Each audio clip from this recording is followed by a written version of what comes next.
Amma ba'du, qala Allah Ta'ala fi kitabil karim, a'udzu billahi minasyaitonir rajim.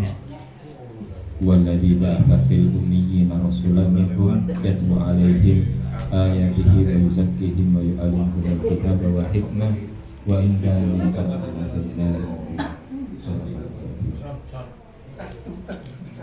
para bapak ala kula hormati, alhamdulillah dalu menika kita lanjutkan pembacaan hadis Arba'in An-Nawawiyah, kitab Al-Wafi, yang mana pada malam hari ini insyaallah kita masuk di hadis yang kedua.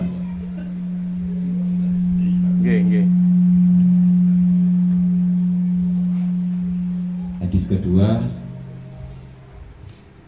yang saya bacakan matanya, saya bacakan isinya. An umroh, bismillahirrahmanirrahim. An Umar radhiyallahu anhu aidan qala, dari Umar bin Khattab radhiyallahu anhu berkata, bainama nahnu julusun inda Rasulillahi sallallahu alaihi wasallam. Suatu hari kami duduk dekat Rasulullah sallallahu alaihi wasallam. Data yaumin ittala'a alaina rajulun syadidun bayadin isimal bi syadidu sawadi sya'ar. Tiba-tiba muncul seorang laki-laki mengenakan pakaian yang sangat putih dan rambutnya hitam legam. La yura alaihi athara safar, tidak terlihat tanda-tanda bekas perjalanan jauh. Wala ya'rifuhu minna ahadun hatta jalasa ila Nabi sallallahu alaihi wasallam. Dan tak seorang pun di antara kami yang mengenalnya. Kemudian ia duduk di depan Nabi. Fa'as dada ruktabaihi ila ruktabaihi, lututnya ditempelkan ke lutut beliau, maksudnya ke lutut Nabi.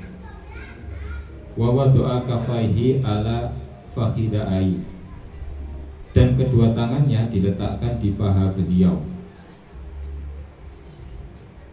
Wa qala, kemudian dia berkata, ya Muhammad, akhbirni anil Islam.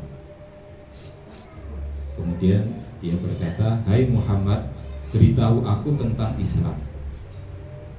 Faqala Rasulullah sallallahu alaihi wasallam, kemudian Rasulullah sallallahu alaihi wasallam menjawab, al-Islamu an tashhada an la ilaha illallah wa anna Muhammad Rasulullah wa tuqimus shalah wa tu'tiyaz zakah wa tasumu Ramadan wa tahujjal baita in istata'ta ilahi sabila. Rasulullah tadi menjawab, Islam itu engkau bersaksi tiada Tuhan selain Allah, dan sesungguhnya Muhammad adalah Rasulullah, melaksanakan sholat, mengeluarkan zakat, berpuasa Ramadan, dan menunaikan haji ke Baitullah jika engkau mampu. Qala sadaqta, kemudian laki-laki itu berkata, benar. Fa'ajibna lahu yas'aluhu wa yusaddiquhu, kami heran kepadanya, bertanya tapi setelah itu membenarkan jawaban Nabi. Lanjut.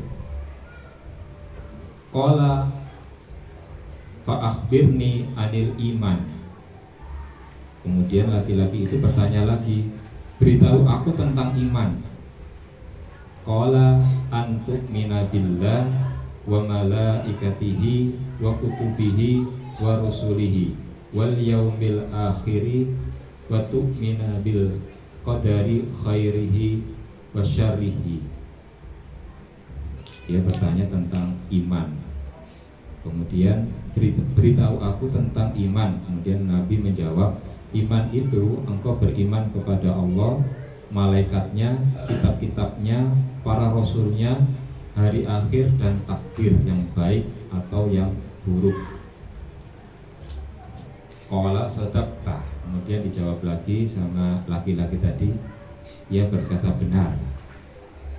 Kemudian bertanya lagi, qala fa akhbirni anil ihsan. Kemudian beritahu aku tentang ihsan. Qala an ta'budallaha ka'annaka tarahu fa in lam takun tarahu fa innahu yarak.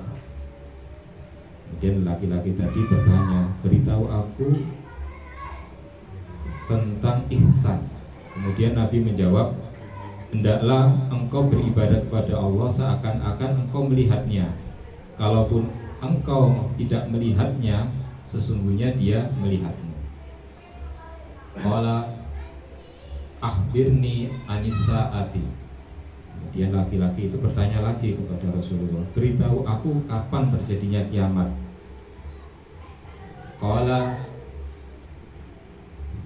mas'al'uhu anhu bi'a'lama bisa'il. Yang ditanya tidaklah lebih tahu daripada yang bertanya. Qala fa'akhbirni an amaratiha.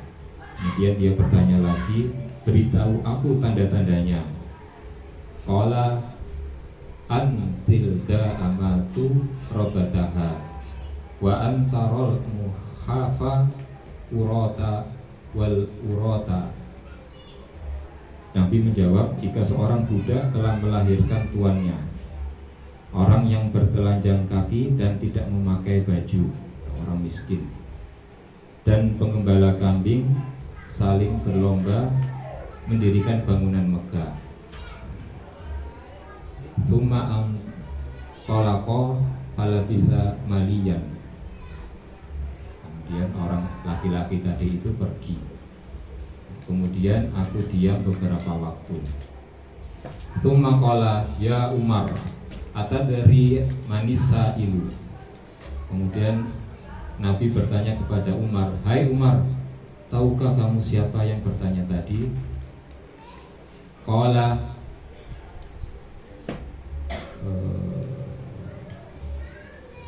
qultu ya Allah wa rasuluhu a'lamu. Allah dan Rasulnya yang lebih mengetahui, jawab Umar. Kemudian qala fa innahu Jibrilu atakum yu'alimukum bidinakum. Kemudian Nabi bersabda, dia itu Jibril, datang untuk mengajarkan Islam kepada kalian. Rawahu Muslim, di hadis riwayat Muslim. Jadi itu tadi agak panjang tentang hadis yang kedua tentang Islam, iman dan ihsan. Jadi itu percakapan antara Jibril dengan Rasulullah SAW. Jadi Jibril mengajarkan kepada Rasulullah tentang arti iman, Islam dan ihsan. Dari hadis tersebut kita bisa mengambil pelajaran kandungannya. Yang pertama yaitu memperbaiki pakaian dan penampilan. Jadi ketika hendak masuk masjid atau menghadiri majelis ilmu seperti ini ya, disunahkan memakai pakaian yang rapi, bersih, dan memakai minyak wangi. Kemudian bersikap baik dan sopan di majelis ilmu dan di hadapan para ulama adalah perilaku yang sangat baik, karena Jibril saja datang kepada Nabi Muhammad dengan penampilan tadi, penampilan bajunya yang putih, bersih, kemudian sikapnya yang baik, sampai sopan santunnya itu adabnya menempelkan lututnya ke lutut beliau, Nabi, kemudian menempelkan tangannya juga.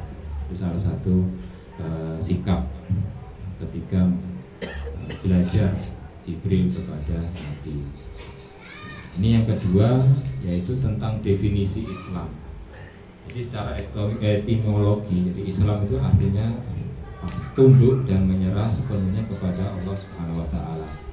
Secara terminologi adalah Islam itu agama yang dilandasi 5 dasar tadi.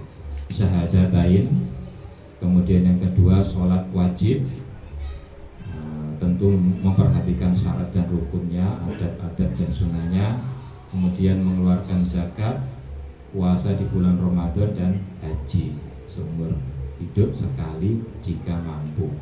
Itu terangkum dalam rukun Islam.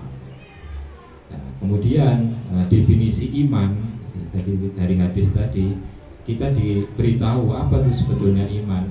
Jadi iman secara etimologi itu juga pengakuan, pembenaran yang mendalam tentang adanya Allah Subhanahu wa taala. Di pencipta alam semesta ini yang kita tidak boleh mensekutuinya, tidak boleh menyandingkannya dengan yang lain.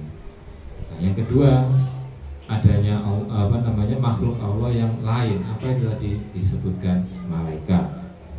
Jadi mereka adalah hamba Allah yang mulia, yang tidak pernah melakukan maksiat dan selalu menuruti perintah Allah Subhanahu wa taala.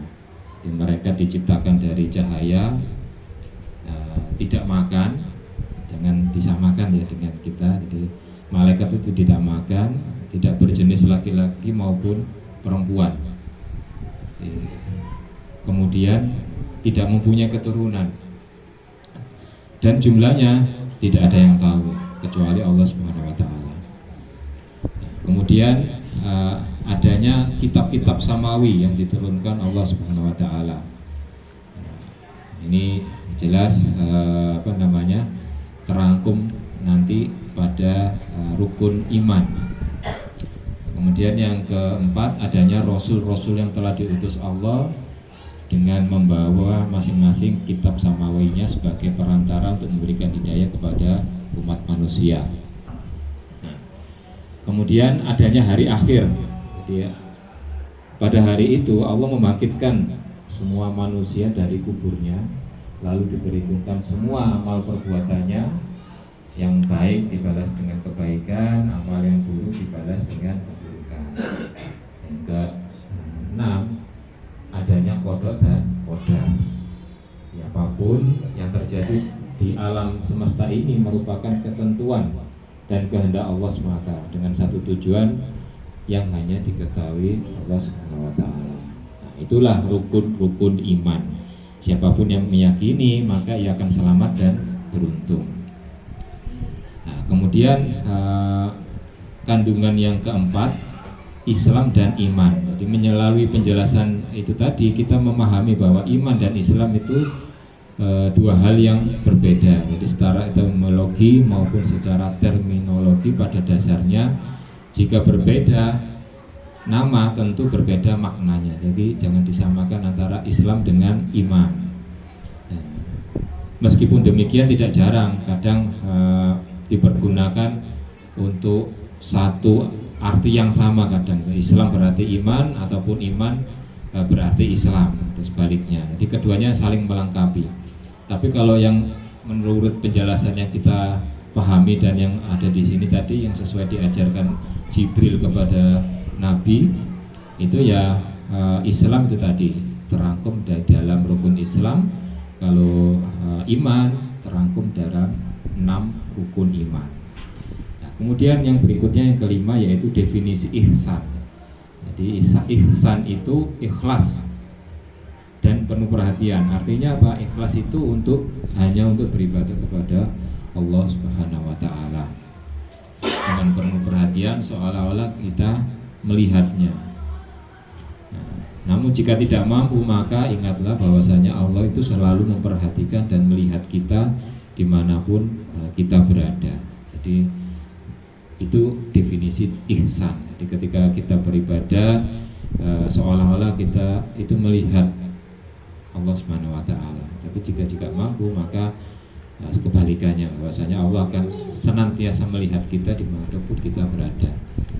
Nah, yang keenam adanya hari kiamat dan tanda-tandanya. Itu disebutkan bahwasanya memang hari kiamat itu rahasia Allah Subhanahu wa taala. Tidak ada satupun makhluk yang mengetahuinya, bahkan malaikat maupun rasul. Tidak ada yang mengetahuinya. Kalau misalkan ada ada dukun yang mengetahui kapan hari kiamat, nah itu perlu diragukan, karena namanya hari kiamat itu tidak diketahui oleh siapapun kecuali hanya Allah Subhanahu wa taala yang tahu. Nah, tapi Nabi Muhammad menjelaskan tanda-tandanya tadi. Tanda-tandanya tadi adanya krisis moral. Pengertian tadi yang Tuhan melahirkan hambanya, budak melahirkan tuannya. Itu kiasan. Yang artinya apa? Saat ini